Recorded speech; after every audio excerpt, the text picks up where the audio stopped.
If you look at the calendar, we are fast approaching the end of 2022. Now, this year, it seems rather busy for many purposes. And number one, the world continues to follow the war in Ukraine. And not only people are questioning this motive behind Russian leader Vladimir Putin, but meanwhile, people also asking the question, how will the war continue to change the rest of the world, even for the year of 2023?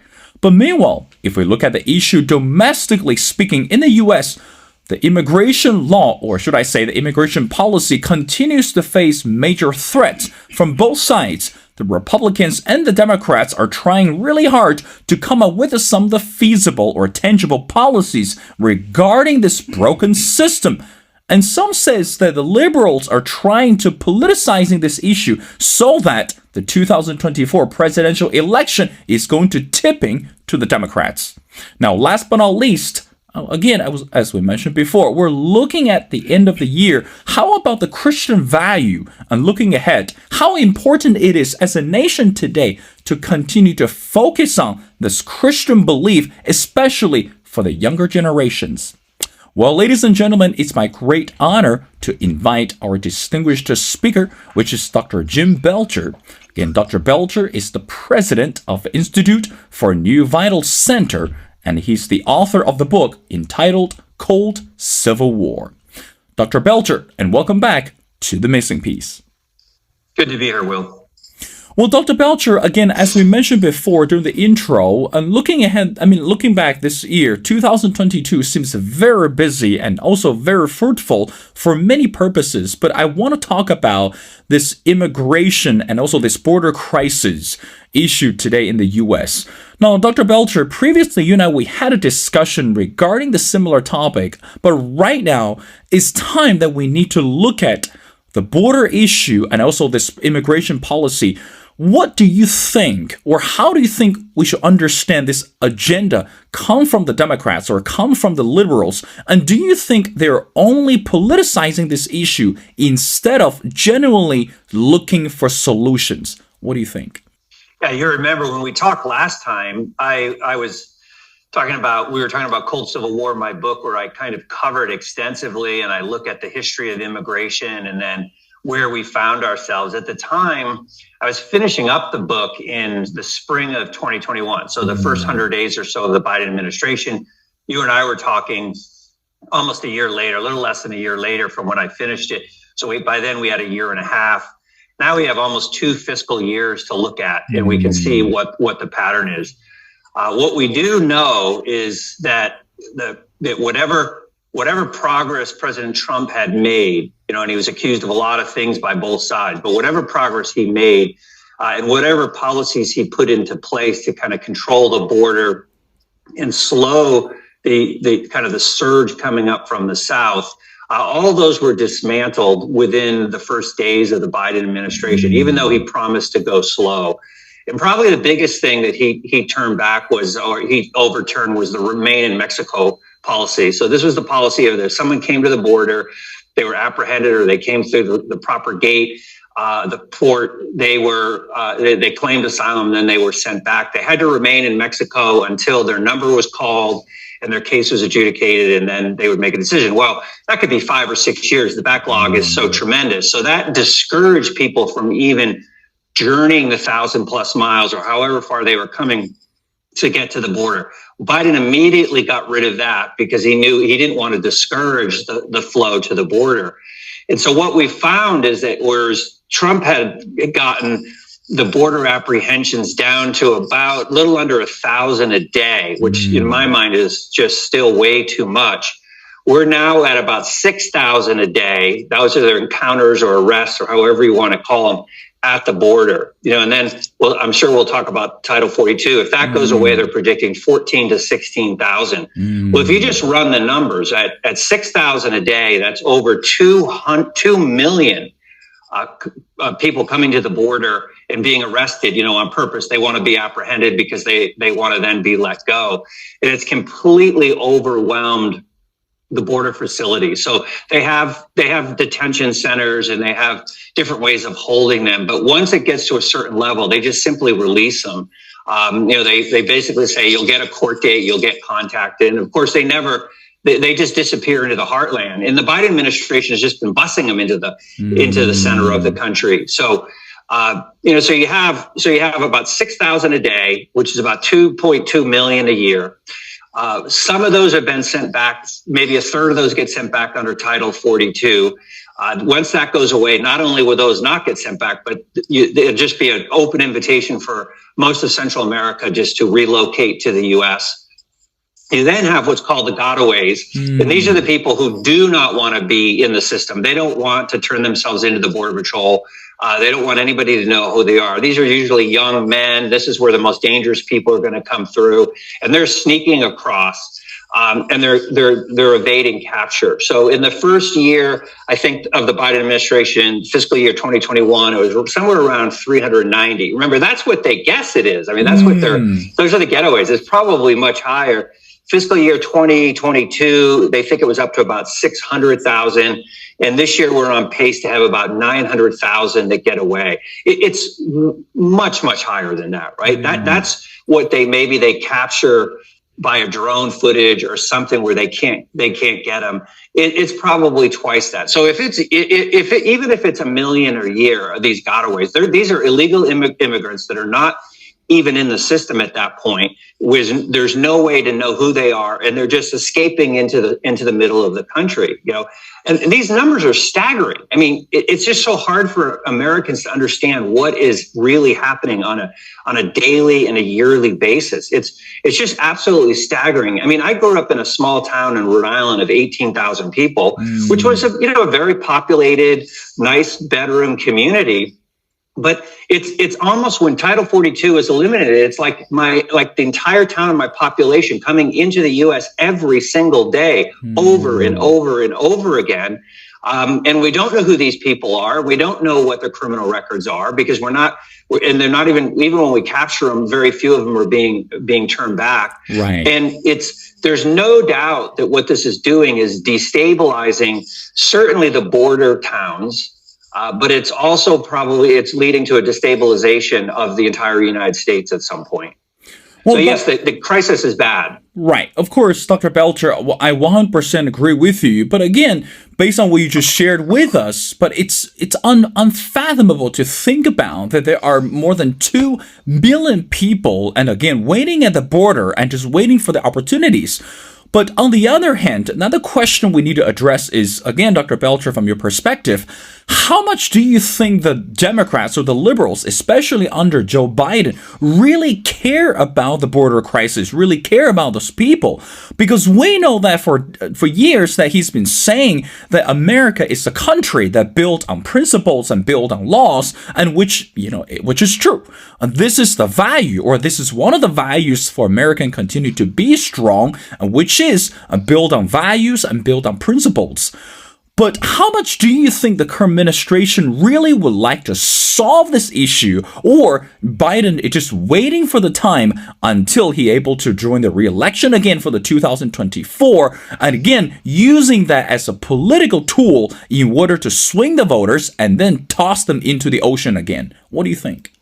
Well, I mean, the one thing that I've discovered in the last few years of doing pretty extensive research into this situation is that this isn't just a Democrat issue. It's not just Democrat talking points. So if you go back even 10 years, this wasn't a Democrat position. The Democrats tended to favor border enforcement. They wanted to protect the U.S. workers. They were concerned about inner city jobs. The history of the Democratic Party was one of labor unions, right? And so every time you bring in undocumented workers, it pushes wages down and it hurts workers. So that's when the Democratic Party was the party of workers. It was always the libertarian wing of the Republican Party that was pro-open borders. It's just part of their philosophy. They want complete freedom of movement around the world. They don't want borders. They don't want nation states. And they prefer that people can live here. Matter of fact, they don't think that a American has any more right to be here than a Nicaraguan does, for instance. So it's a fundamentally different view of what the nation state is. And so for years, this was the libertarian position, right? Because they were pro-business and they wanted cheap labor, and they wanted their companies to be able to get the undocumented workers because it would just improve the bottom line.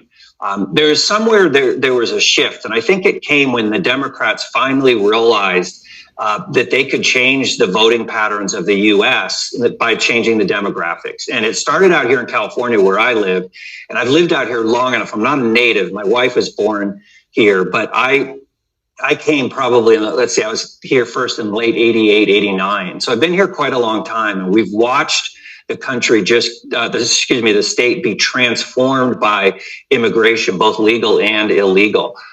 We're to the point where the legacy Americans that had been here and built California have become more and more of the minority, where in many places we're now under 50%, right? And it continues as Mexicans pour in and Latin Americans pour in and others from Asia pour in with chain migration, is pushing out the legacy Americans that had been here. And what they've done is they've completely flipped the state that was once a Republican stronghold. Remember, this is where Orange County, California, just south of Los Angeles, where all the presidential candidates like President or Governor Reagan Ronald Reagan would come to raise money and to get their support. So it's unfathomable that a Republican governor hasn't been elected in decades, when this used to be a solidly Republican upper middle class state. It's been completely transformed now, right? So Republicans are outvoted 2.5, 3-1 here. They have no say. It's a one-party state.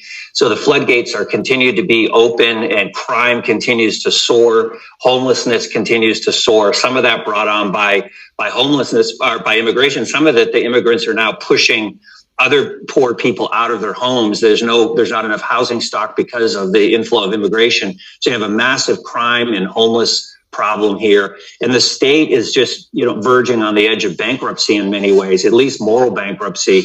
And they've been able to successfully transform this state. Big tech loves it. The wealthy love it. But you basically now have you have the serf class and you have the oligarchs, right? So it's a kind of neo-feudalism. So where all the middle class is just being squeezed out, they're leaving. The poor have remained, and then the rich live behind their gated communities, their gated walls and whatnot.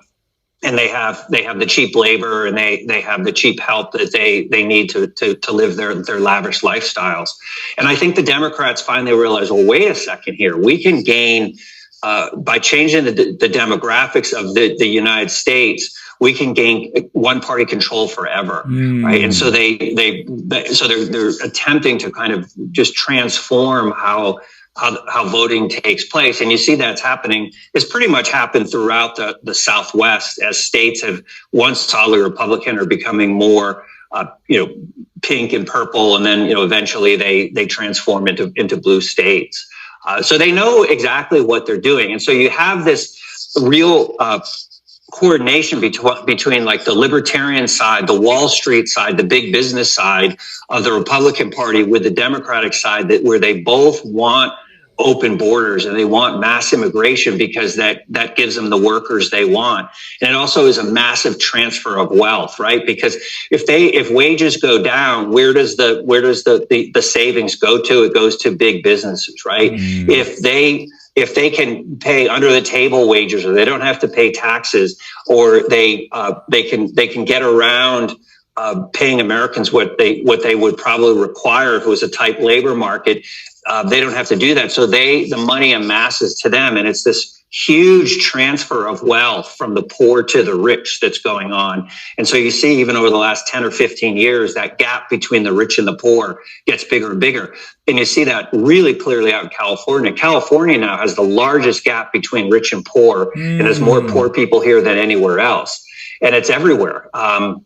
As they continue to do that. And they're not putting in any policies to stimulate the kind of economic growth that would actually lead to that. In fact, would actually improve the plight of the middle class. In fact, they're doing the very opposite of that, right? So we saw that during COVID, they shut down all the small businesses, but left open the big box stores. And they just decimated the small restaurant owner and the small boutique owner and pushed them out. And many of them have left. They're all heading to Texas, right? Or they're heading to other states. So It's a plan. I think California has always been the model.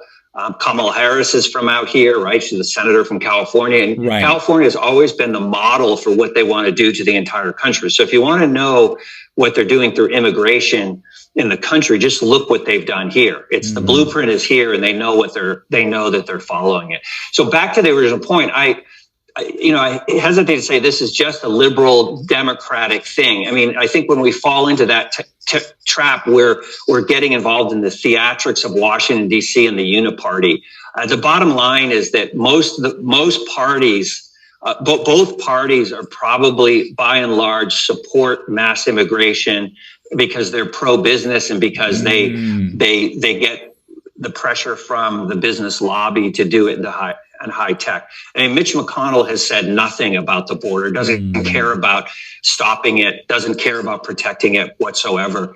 But I will say this, so you have Trump, right? So Trump was an anomaly. Trump took on the Wall Street faction and the high tech faction of our party. He's very much an anomaly in this Make America Great movement, the MAGA movement that wants to protect the border, wants to protect our workers here in the U.S., wants to protect the integrity of the American way of life. It's not anti-immigration. It's not against letting people in, but letting them in a way that we have time to then assimilate them and not be just completely overwhelmed as we have in the last 50 years.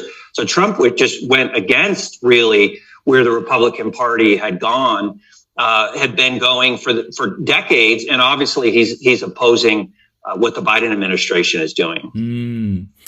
Dr. Belcher, again, I agree with you because we know that not only the border crisis poses threat domestically, and again, we look at the business and we'll look at this general economic outlook, but meanwhile, and also that we know that without solving the crisis at the border, it also hurts the value of democracy of the country. Now, let's bring up to the next topic. When we talk about democracy, as we mentioned before, we're still looking at the war in Ukraine, and I'm sure you follow the news that lately President Zelensky paid a visit to the U.S. and he sat down with the current sitting president Joe Biden, had a few exchanges and, give address to the Congress, etc.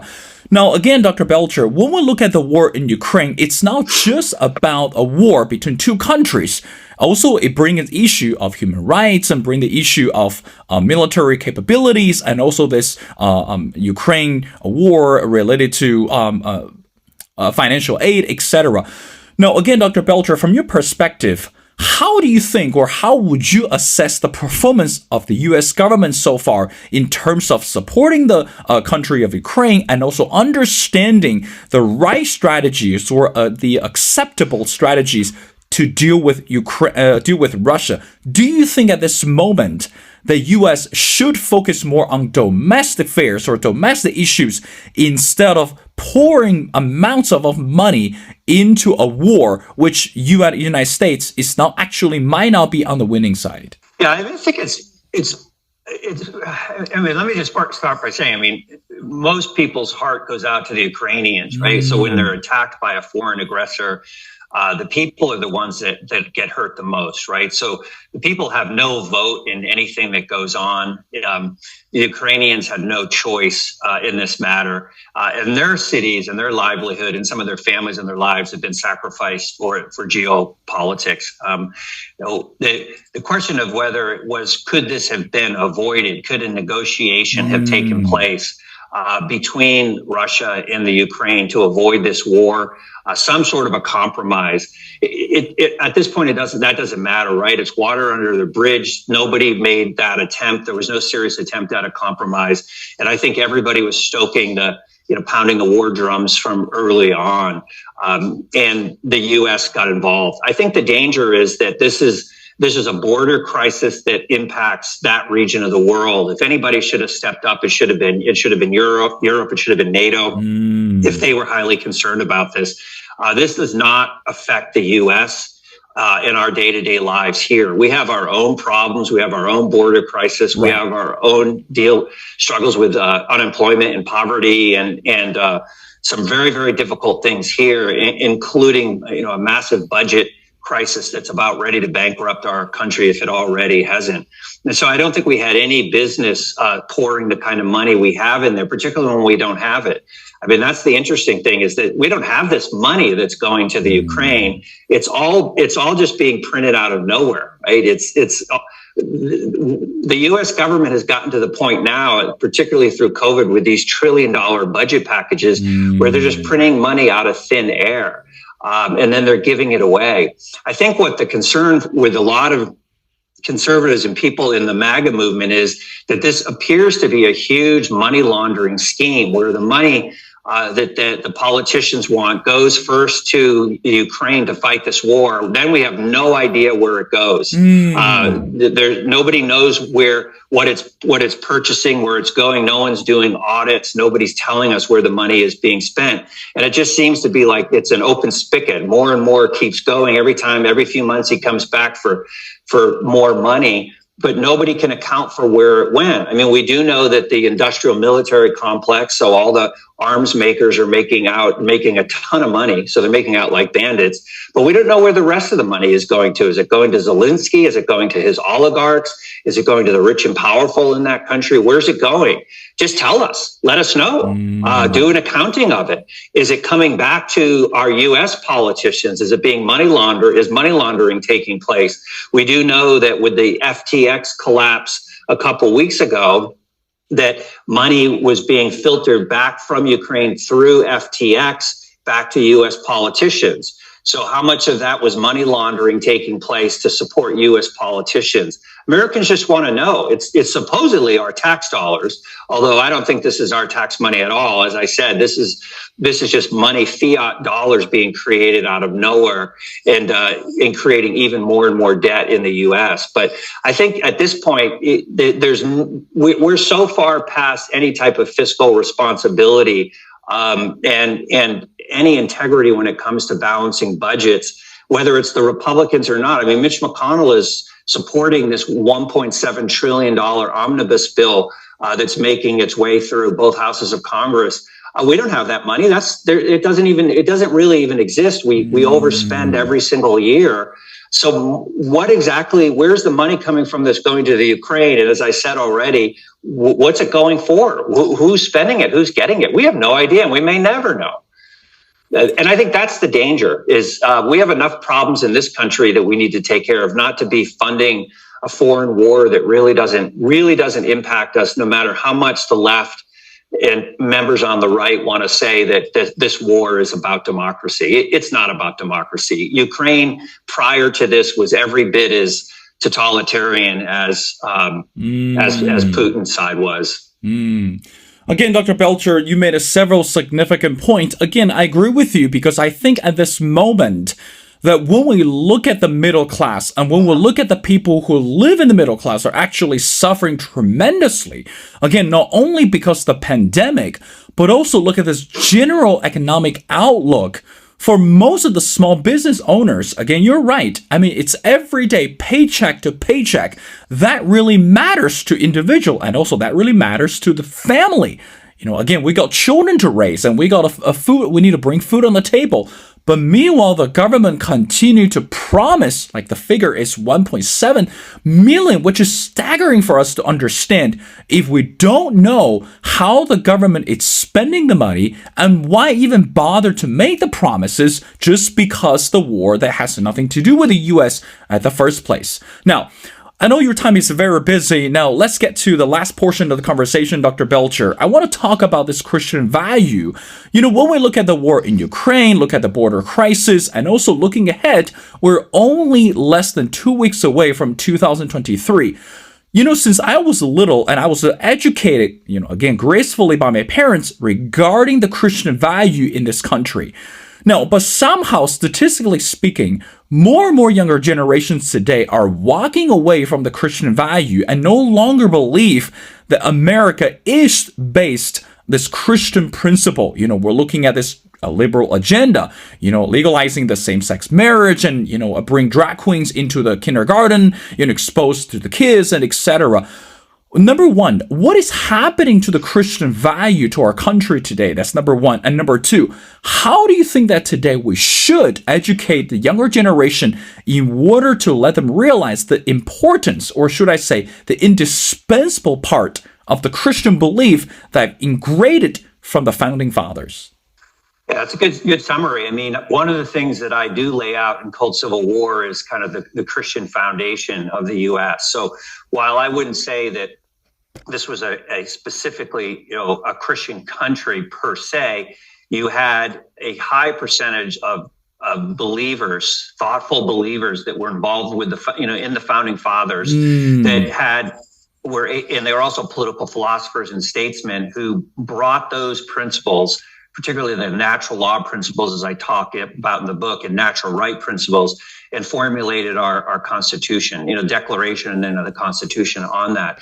And so there was a heavy influence of Christian principles, along with the best of the Enlightenment, particularly the Scottish Enlightenment, in formulating this experiment called the U.S. system, or what we call constitutional republicanism.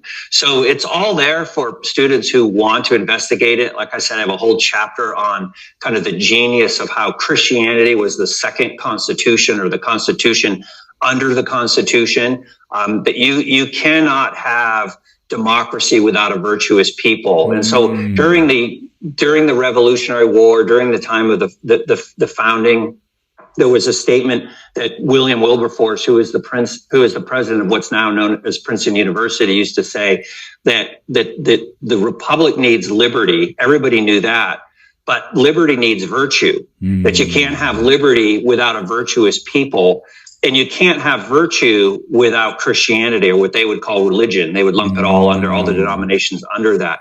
And if you reverse that, so the republic needs liberty, liberty needs virtue, virtue needs religion. If you go backwards and you say, if you take away religion, then there's no virtue. And without a virtuous people, democracy is not possible, because everybody's a con artist, right? And everybody's out for getting what they can get.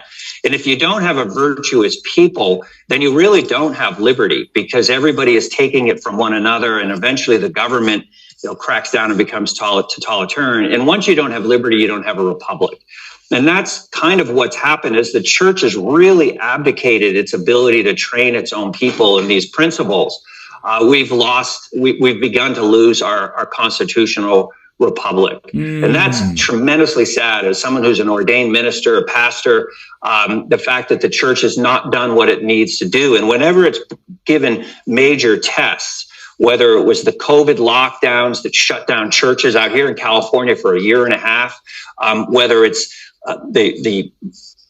whether it's the danger of the vaccines and not pointing that out to people, and not helping Christians think through health issues. So now many of them struggle with health issues that then deacons and whatnot in the church have to take care of with, but they could have prevented that. Or whether it's, you mentioned the drag queens and what's happening with sexuality and gender. There are forces in this country that are attempting, not only at the border economically, but also politically and culturally, to completely transform this country into something completely and utterly different. And if the church doesn't step up and say, no, this is wrong because it's harming people in this country, doesn't step up. And I'm not talking about being political necessarily, but training their people to be disciples of Christ. And that includes citizenship. My favorite verse is Romans 12:1-2, where Paul calls us, the Apostle Paul says, we're supposed to present, because of the mercies of God, we're to present ourselves as living sacrifices. And in the process of doing that, we go through what's called mind transformation. So we begin to learn how the world is trying to push us into its mold. So we have to teach Christians how not to get pushed into the mold of the world. And that includes politics, economics, as well as cultural issues and spiritual issues. But at the same time, we've got to teach our young people how to have their mind renewed so that they can begin to see and live into a different life.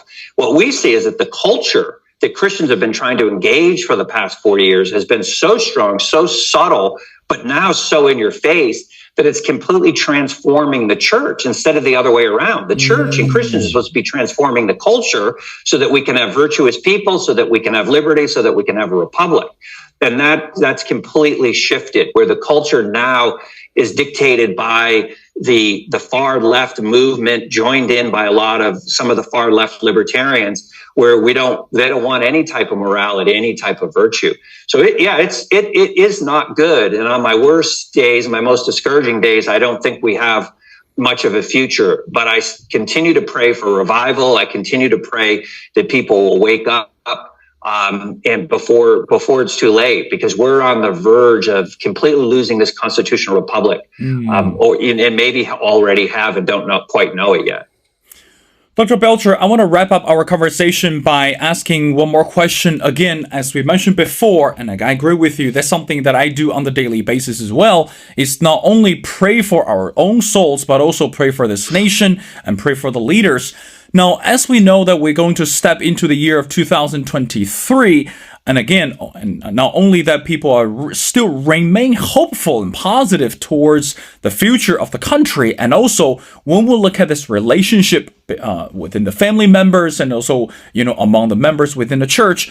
So Dr. Belcher, help us to understand from your perspective, how do you think we should pray for our nation at this moment? And also, how do you think we should pray for this integrity and also leadership within the churches? Because we know that whenever we come to crisis, and even though we have crisis in life or we come to crisis as a nation, God is still sitting on the throne. And again, we still believe that he has the plan for this great country, people. So how do you think that we're supposed to pray for this country for the year of 2023? And what are some of the significant prayers that we need to address on the daily basis as Christians?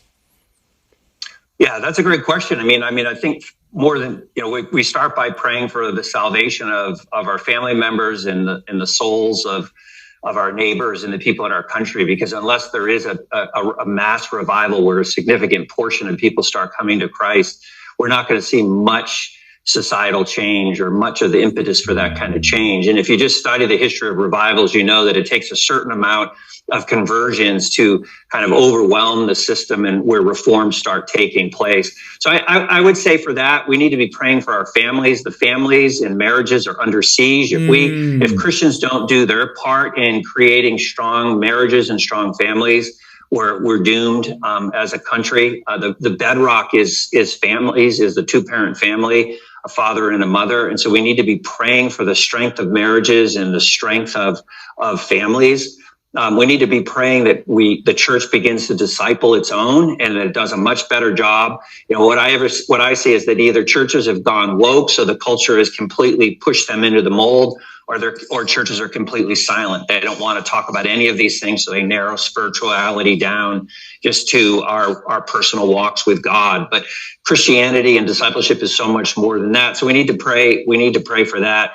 But I also think we need to pray for kind of the breaking of the mass psychosis. There appears to be, at least with about half the population, kind of a mass psychosis that has gone on over the last few years. That has people in kind of this grip of hysteria when it comes to health and safety and the fear of COVID and the government and all that's been going on. And I don't know how else to kind of break that spell. Other than through prayer and we like to talk about principalities and powers, that are active in this world, and there's a spiritual dynamic. And I think the enemy has blinded a lot of people in our country and around the world. And we need kind of the blinders and the scales to fall off from their eyes to kind of see what has been going on. And the church should be right at the heart of praying for that, because people are dying. I mean, we have 100,000 people dying a year from fentanyl overdoses, and nobody seems to care. We have people falling into poverty, and nobody seems to care about the inner cities and the poverty that's going on. We have middle-class families getting wrecked in this economy, and we don't see the church praying for that. We see marriages falling apart. We need to be praying for that. But there just seems to be this kind of the veil over the eyes of so many people in our country. And we just need to pray that that's dropped, that veil gets dropped and people can see clearly before it's too late. You're right, Dr. Belcher. Again, as we mentioned before, and also as a Christian will always say, that when we are down to nothing, God is up to something. So again, as a Christian myself, I continue to pray for our leaders and pray for the country, and also most importantly, is start this movement and going back to the church and help the church to stay strong in the midst of the chaos. Well, again, ladies and gentlemen, it's my great honor to speak to Dr. Jim Belcher. Dr. Belcher is the president of the Institute for New Vital Center, and he's the author of the amazing book called Cold Civil War. And I strongly encourage everyone to go online, look for his book, and also for his work. Well, again, Dr. Belcher, thank you so much for taking your time to be on the show. Again, we're only 2 or 3 days away from Christmas, and again, we want to wish you a great holiday, and we're looking forward to having you back on the show for the year of 2023. Again, thank you so much for doing this. Merry Christmas.